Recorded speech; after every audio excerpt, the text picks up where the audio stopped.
Hey, Wellness fam. This is Dr. Latoya Wells with Wells Legacy Health and Wellness, Doctor of Nursing Practice, family nurse practitioner, and owner of Wells Legacy Health and Wellness. Welcoming you to another episode of Wellness Wednesday.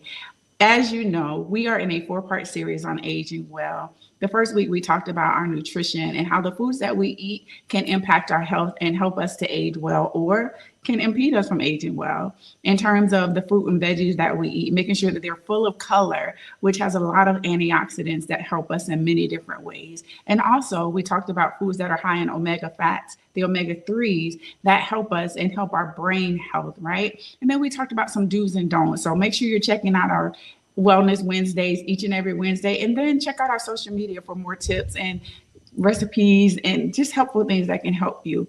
Week 2, we talked about moving our bodies and the importance of exercise and how it helps us to age well, and how if we don't do the things that help us to maintain our muscle mass, statistics already show that we lose 1 to 8% of muscle mass each year. And so we want to make sure that we're doing the things that help us in that area. We also provided you guys with some exercises and a simple exercise routine that can definitely help you maintain mobility, to strengthen your muscles, and to make sure that you are doing those body weight strength exercises that are helping to maintain your bone strength. This week, we're going to be talking about your mood, minding your mood, because how important is it if we have our body together, we're eating all the right foods, and we're not minding our mood. We're sad all the time. We're depressed.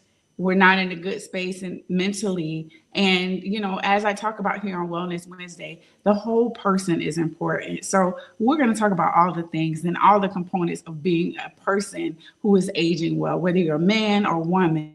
It is important that we're aging well, and our minds are just as important. So what's the point of living long if we're not living a life that is full of clarity, full of peace and joy? Tonight, what we're going to talk about, as I mentioned, is minding our mood. And I'm going to provide you with some tips on boosting your memory. I'm going to talk about some things that are going to help you maintain your mental capacity as you age. And as you know, there are some red flags, things that we want to pay attention to. And then there are some normal, healthy things that occur when it comes to our mood and our mind and our ability to remember things. And so it's important that we are nurturing all parts of our body, not just one part. We want to make sure that the whole person is well. And tonight we're going to focus on that. So some of the normal changes with cognitive ability as we age. So your recall tends to get slower. When we were younger, we were whippersnappers. We can kind of remember all the things, and some people still are there. But as you age, normal changes occur, and so you may not be able to recall things as quickly as you used to be able to when you were in your 20s. Your ability to multitask may have switched up or changed. I can remember when I was in my 20s and I had 3 kids and my little cousin and all the kids used to be at my house, and I would be cooking dinner. I would be helping with homework. I would be doing homework myself. I would be washing dishes. I would be multitasking and did it with effort, with no effort at all. And now I find that when I'm trying to multitask, it's harder for me to focus on multiple things at one time. And so, yes, I may be able to do 2 or 3 different things, but am I truly getting quality work done? Am I truly focusing in on the one thing? And I did some research on multitasking, and we're really not multitasking. We're focusing on bits and pieces of certain things, and we're not really able to get many things done at one time. And so I've learned to stack instead of multitask. So stacking means I may be listening to an audible book while I'm cleaning, right? Or I may be outside walking, but I'm listening to a devotional. And so the mental capacity that it takes for me to listen and to comprehend and understand that audible that I'm listening to is not taking up the same mental capacity to walk, right? And so I'm able to stack. And so that's important, and to be able to do the things that we need. Another change that seems to be normal as we age when it comes to your mind and your mental capacity is, we tend to be a little more forgetful, I don't know. I think this has always been me. I would forget where my cell phone is, and I still forget where my cell phone. I'll put it down and I'm looking for it and don't know where it's at. And there's been times where I'm actually on the phone looking for my cell phone. And that comes from living a life that's overwhelmed. That comes from being in a space where you have a lot going on and you're tapped out. And so it's important that we also take time to rest our minds, take time to get the rest that we need, not just physically, but also emotionally, mentally as well, and spiritually as well. And so it's important that we are pouring into ourselves in every area.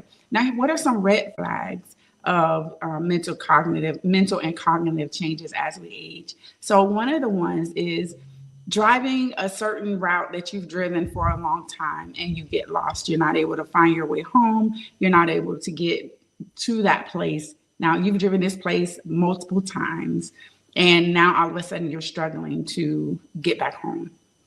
Another one is the inability or forgetfulness or struggling to do normal tasks, such as paying your bills and managing your household and things of that nature. And these changes are progressively worse. They get progressively worse. It starts out as just small things, but then it begins to get worse. And these are some of the things that we as aging adults need to pay attention to, primarily when it comes to our spouses and also our family members and, our parents.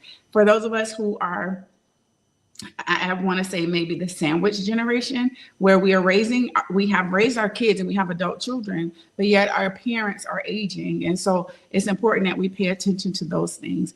Other things is, irritability, changes in their mood, where they become irritated more frequently when they're attempting to do things and they're not able to. So those are some of the red flags that we want to pay attention to.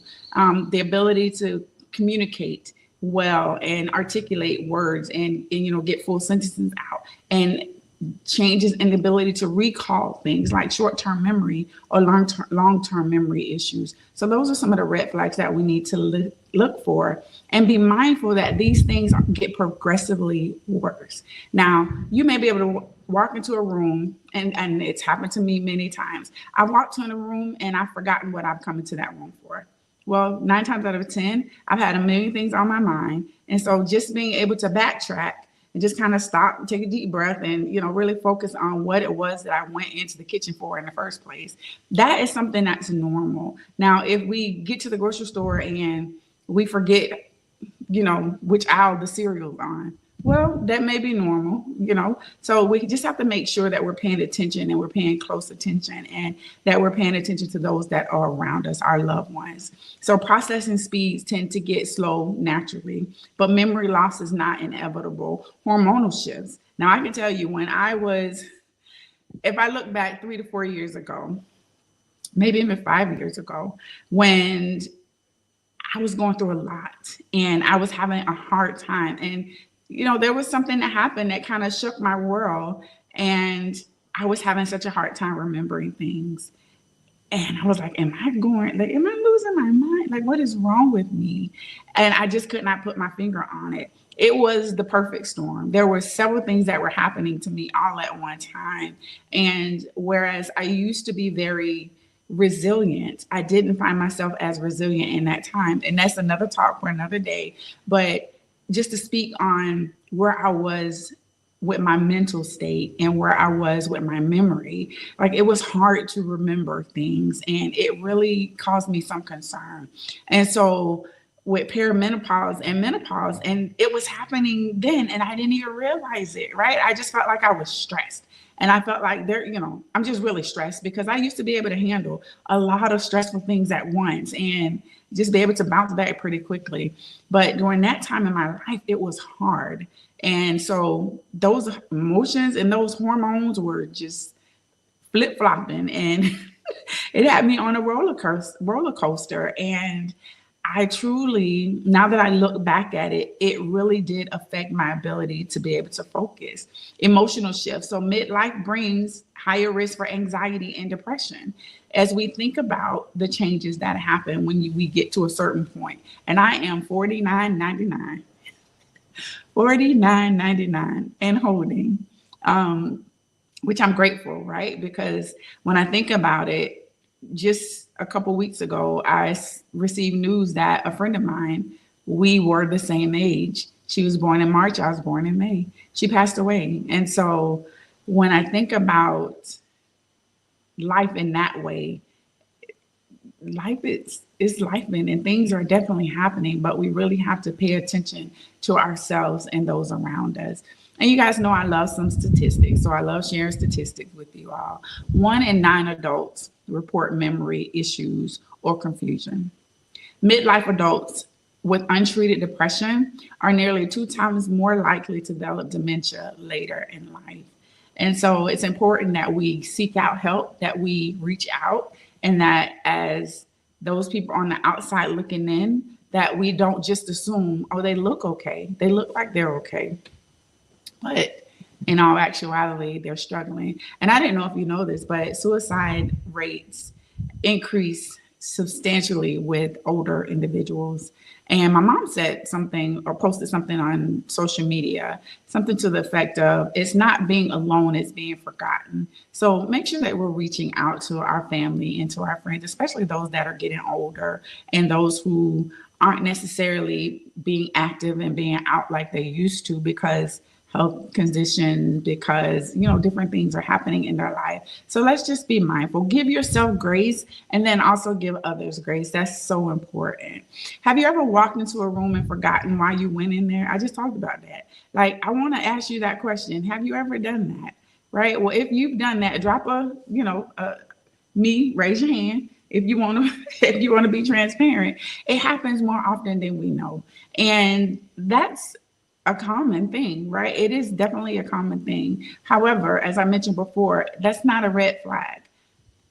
If it gets progressively worse, like this individual is forgetting, to do self-care, or they're forgetting how to get home and they're getting lost. And those are some of the red flags that we need to really be paying attention to.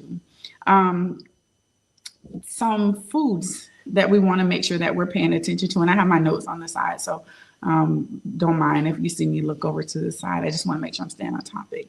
But some foods that we can eat that can definitely help boost our brain and are protective to our brain. And if you saw my reel on the do's and don'ts of foods last week, then you'll know that there were some foods, there are some things that we can do to actually protect our brain. Those good omega-3 fats, they definitely help. And those foods consist of salmon or tuna are really good in terms of omega-3s. And for individuals who are vegan, there's definitely some vegan options for getting those really good omega-3s. It helps improve your memory and focus. Berries and dark fruits. I remember I posted those dark chocolate. Dark chocolate definitely has some of the antioxidants in there that can help you, and they protect the brain. Leafy greens, your folate, the vitamin K, it definitely helps for cognitive support.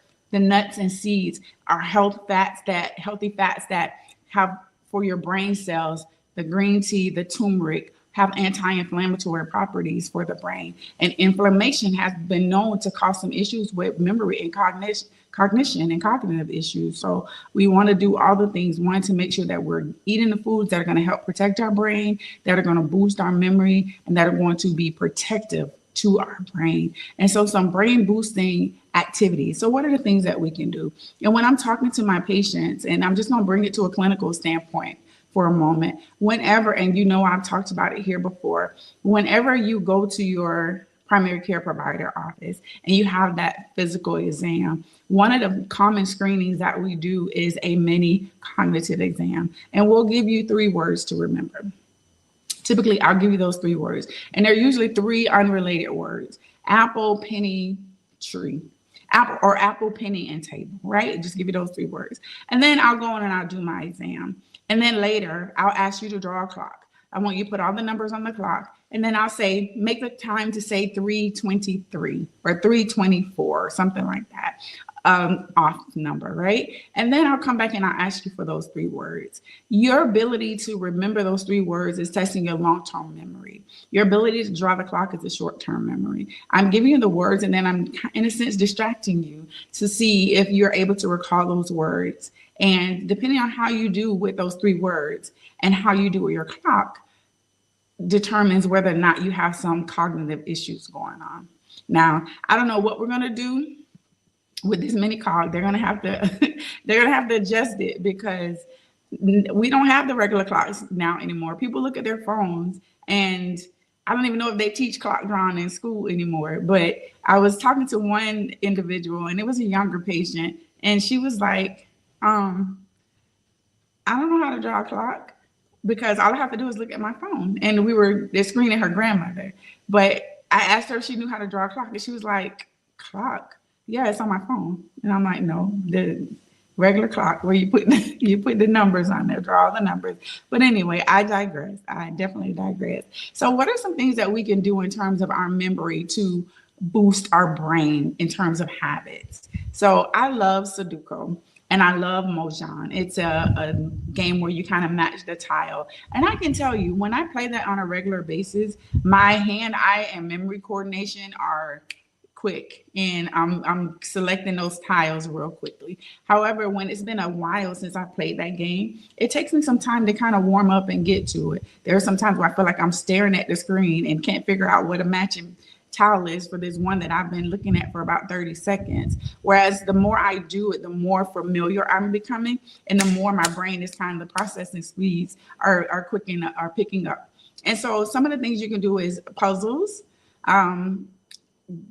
little puzzles where you put the puzzles together, 1,000-piece puzzles. That helps with your brain and your memory. It helps with recall. It helps with spatial ability. Reading, definitely reading books keeps your mind active and it helps you to retain the vocabulary and things of that nature.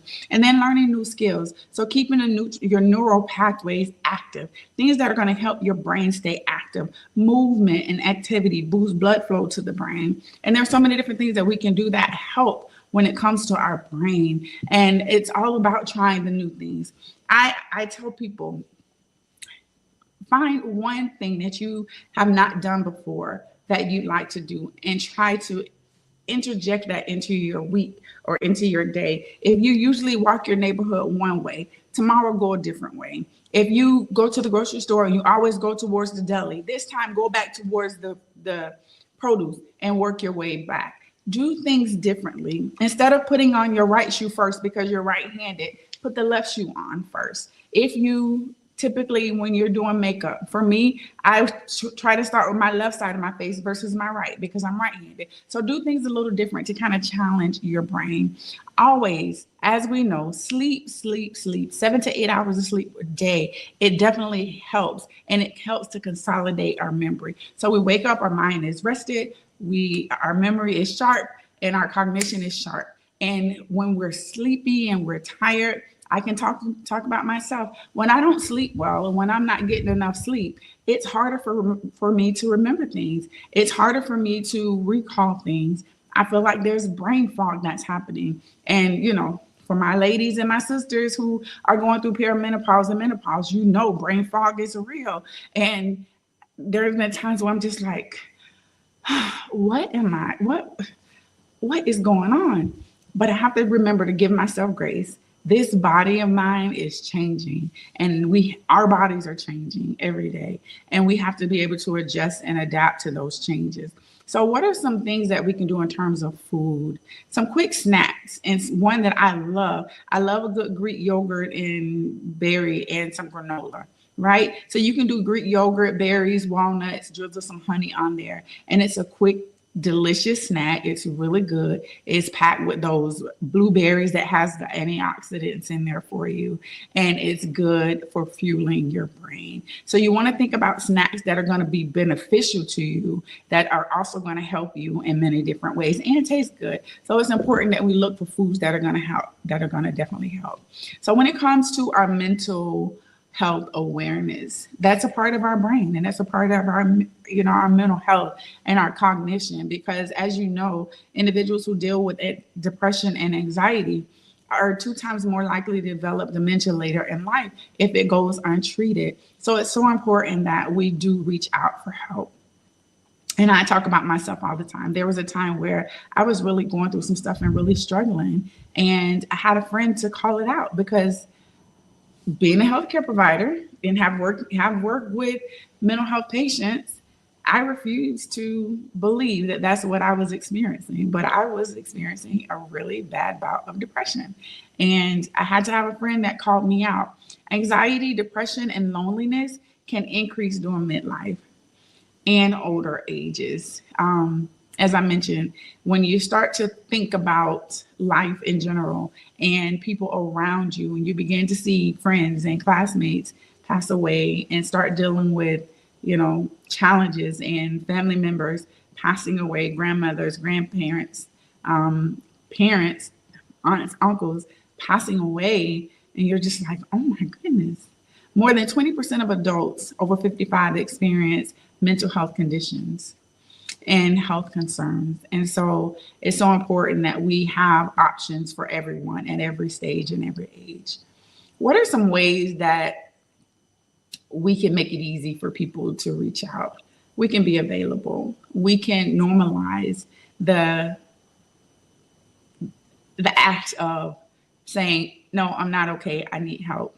And that you don't always have to be okay. You don't always have to have it all together, because those individuals that appear to have it all together are some of the people that are really struggling the most, because everyone expects them to be the strong person. Everyone goes to this individual and they don't have the time or they don't have the outlet to feel that they can reach out for help. So make sure we're checking on each other. Check on those friends, check on your neighbors, check on your parents, because we just never know what people are dealing with. And some individuals are really, truly struggling, and they're struggling in silence. And we want to make sure that we are providing a safe space. And I'm here to provide that safe space. So if anybody's watching this live or this broadcast, I want you to know that if you need to reach out for help, we're here for you. So definitely reach out, and we'll take some time to be able to talk to you and get you to some resources that'll help you. So coping with stress and stress management. I can tell you that when I look back over the last few years, my coping mechanisms have changed. I used to cope with stress a lot differently. I would cope with it silently and not really say anything. I would journal a lot and hold things in. Well, now I'm going to talk about it and I'm going to tell it all. And that's what therapy has done for me. It has helped me to be able to open up and share those feelings and not carry them around. But there are some different things that we can do, in terms of praying and journaling and gratitude practices, in terms of practicing gratitude and journaling gratitude. So mindfulness is the deep breathing and meditation apps that you can utilize. One that I know that works is Calm. There's an app and it is free. There are some, there's a paid version of it, but there is also a free version of it. Journaling. When you're journaling, think of journal prompts and typically try to think of it this way: that I'm journaling my gratitude. What am I grateful for? So every day, write down 3 things that you are grateful for. And then gratitude. It helps you rewrite the negative into a positive. So it helps the brain, it rewires the brain to think about the positive things and the positive outcomes of things. And one thing that I learned from this book that I read, it's called The Body Keeps the Score. And in this book, it talks about the different traumas that we go through and the different things that we experience in life and how our bodies hold on to those things. And we may feel like we've gone on and moved past that trauma or that traumatic incident, or we've dealt with the grief and things of that nature. But then something happens and it unearths all of those feelings and all of those things. And instead of saying, what happened to me, the phrase should be, instead of saying what's wrong with me, the phrase should be what happened to me, because something definitely happened to individuals that causes them or us to respond and act a certain way. So understand it from that perspective and reframing it from that perspective. What happened to me will give you the ability to then find the answers that you need and get the help that you need. And so instead of looking at a person who may be acting out of character, who may not be themselves, instead of saying what's wrong with them and backing away, think of it from that perspective of what happened to them and how can I help. Social connections. It's so important that we stay connected to people, that we reach out to people. I know in social media land, we have, all the friends, all the likes, all the connections, those people who follow your pages and things of that nature. And we tend to get sucked into the likes and, performing for people. Well, we really just have to show up as our true authentic selves and understand that no one is perfect. People may try to portray a perfect life or, certain things, but we just don't know what those individuals are dealing with behind the scene. Staying socially engaged reduces the risk of cognitive decline by up to 55%. So volunteering, faith-based groups, joining your church and helping out with the church, or hobbies that create a purpose or a sense of joy. So that's when it's find that thing that works for you, something new that you've never done that could cause you a sense of purpose. So I want you to, one, tag a friend in the comments who keeps you laughing, who keeps you motivated, and who you find to be mentally strong. Let's celebrate those connections tonight. Let's celebrate the true, genuine friendships that you don't have to, I found adulting and friendships can be hard, but it doesn't have to. It can be smooth and easy. And so let's celebrate those connections tonight. The people that you can count on, the people that you can go to, the people who truly know you, that when something is wrong, without you even having to say a word, they already know, and they're on the work trying to figure it out and see how they can support you. I want to just say tonight that our memory and our mind is just as important as our physical bodies and the foods that we put into our bodies. It's so important that we're really taking time to consider how the foods we eat, how the activities that we do with these bodies overall impact our mental capacity and our health. If you have a family history of dementia or Alzheimer's, you want to make sure that you're really paying attention and that you're doing all the things that you can. There's a news anchor. Her first name is Danielle. I think she's on Fox 35. She's a news anchor, and she talks openly about her mother who has active Alzheimer's and how she knows that this is a history, like this is part of her family history. And so she's doing all of the things that she can to help with that, to prevent that. She's working out, she's taking the supplements, she's eating the foods that are going to help protect her brain, and she's being proactive with that. And it's so important that we are proactive instead of reactive when it comes to our health, because many times we're not proactive and we react. And when we're reacting, typically it's out of fear. And usually things are really bad when we start to take action because we're now in reactive mode versus being proactive.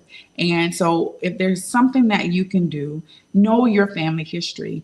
Know if you have that family history of Alzheimer's or dementia or other types of neurological conditions, because then you can do your research and then find out what it is that you need to do. Is it changing the diet that you're eating? Instead of eating, the fried foods, maybe switching to baking or air frying. I can tell you, I love my air fryer. I don't think I've fried anything in oil in a long time because I utilize my air fryer.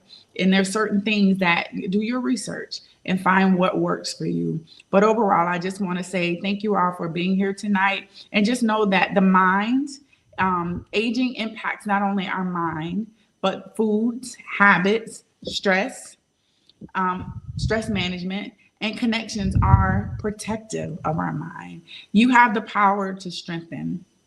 You have the power to strengthen your brain and uplift your mood, starting with one small step. And it starts today. So what step can you take today to boost your mood? What food can you eat? What habits can you change that are guaranteed to help protect your brain? Start with one and integrate it into your daily life starting today.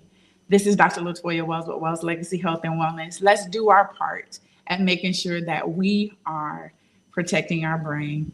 And then I just have this week, choose one brain healthy habit, as I talked about, and practice it daily, whether it be journaling, whether it be a crossword puzzle, whether it be whatever. Find something new. Right? Go take a different route on your walk today. And if you're someone who, if you know someone that's struggling with memory and mood changes, don't ignore it. Reach out, get some help Help is available. Stay safe and be well. Until next time, this is Dr. Latoya Wells with Wells Legacy Health and Wellness. Have an amazing day. Bye.